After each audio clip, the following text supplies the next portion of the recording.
এই দুইটা কার্ডের কাজ কি? যারা প্রবাসী আছেন তাদেরকে আমি বলতে চাই বা আমি জানতে চাই, তাদের মাধ্যমে আপনাদের মাধ্যমে আমি জানতে চাই এই দুইটা কার্ডের কাজ কি।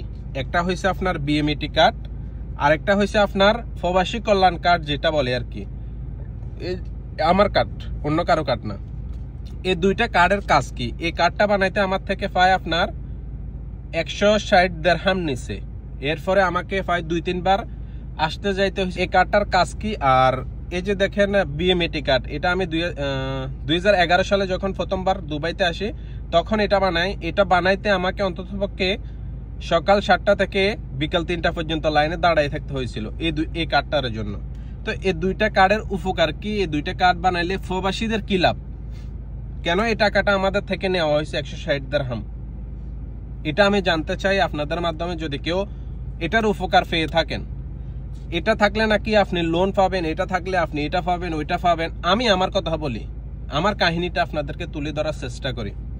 আমি যখন আপনার প্রবাসী কল্যাণ ব্যাংকে যাই লোনের জন্য, এই যে 3 মাস আগের কথা বলতেছি, লোনের জন্য যাই, তখন আমার কাছে কিসের ভিত্তিতে আমি লোন নেব? আমি যদি লোন নিতে হয়, আমি ব্যবসায়িক হতে হবে, আমাকে দেশে ব্যবসা দেখাইতে হবে, আমাকে দেশের জায়গা সম্পদের দলিল দিতে হবে, আমাকে আপনার 3-4টা সাক্ষী দিতে হবে। আপনার আমি যে ব্যবসা করব, শুধুমাত্র ব্যবসার ক্ষেত্রে দিতেছে, আমি যে ব্যবসা করব ওই ব্যবসাটা আগে থেকে রেডি থাকতে হবে। আমার কাছে যদি ব্যবসা, আমার প্রতিষ্ঠান যদি আগে থেকে রেডি থাকে, তাহলে আমি কেন ব্যাংকে গিয়ে লোন নিতে হবে? আমার কাছে তো প্রতিষ্ঠান অলরেডি, আমার ব্যবসা চলতেছে। প্রবাসীরা আপনার লোনের জন্য যায় প্রবাসী কল্যাণ ব্যাংকে, শুধুমাত্র তারা বিপদে পড়ে কোন একটা কিছু করে খাওয়ার জন্য প্রবাসী কল্যাণ ব্যাংকে যায় লোনের জন্য। আর ওইখানে গেলে বলে আপনাকে আগে বিয়ে করে থাকতে হবে, আমার কথা বলতেছি আর কি, আগে আপনি সবকিছু রেডি থাকতে হবে, এরপরে আপনাকে লোন দেবে। আরে ভাই, আমার কাছে যদি একটা ব্যবসা প্রতিষ্ঠান, আমার কাছে যদি একটা খামার, একটা আপনার মাছের ফিশারি যদি আমার রেডি থাকে, তাহলে আমি কেন লোনের জন্য যাব? আমার তো লোনের প্রয়োজন নাই, আমি ব্যবসা শুরু করব, সেজন্য আমার লোনের প্রয়োজন। এত রকমের হয়রানি করে। এরপরে আপনার যারা আপনার মারা যাওয়ার পরে কিছু টাকা পায়, ওইটা অনেক সময় ওইখান থেকে উঠাইতে হয়। ওদেরকে ঘুষ না দিলে, 15-20 হাজার টাকা ঘুষ না দিলে ওই টাকাটা পর্যন্ত আপনার দেয় না। এরকম কাহিনী হয়েছে, এরকম কাহিনী আমি দেখছি। আমি অন্ততপক্ষে প্রবাসী কল্যাণ ব্যাংকে করোনার সময়ও আমি গেছিলাম শুধুমাত্র চেক করার জন্য, আসলে কি দেয় কিনা। করোনার সময় আমি অন্ততপক্ষে, আমার প্রয়োজন ছিল লোনের, তখন আমি করোনার সময় প্রায় 1 বছর দেশে ছিলাম।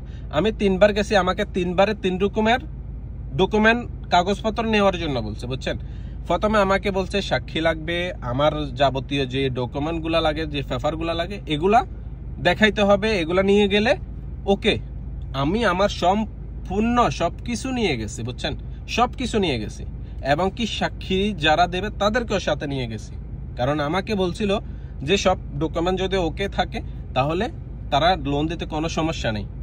আমি সবকিছু ওকে, 1000% ওকে, এরপরেও লোন দেয় নাই। এরপরে বলতেছে কি, আপনি যে ব্যবসা করতে হবে, আপনি ব্যবসার ক্ষেত্রে আপনার ব্যবসা প্রতিষ্ঠান দেখাইতে হবে, ব্যবসা প্রতিষ্ঠান দেখাইতে হবে।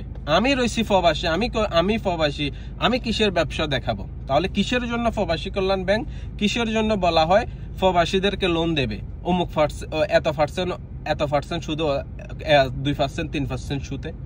কেন শুধু প্রবাসীদেরকে এই প্রবাসী কল্যাণ কার্ড বানায়? এই প্রবাসী কল্যাণ কার্ড দিয়ে তারা সুবাই পানি খাইবে পকেটে রাখি? কি কাজটা কি? এরপর আবার টাকা নেই, টাকা ছাড়া কার্ডটা দেয় না। 160 দিরহাম নে কার্ডটা বানাইতে।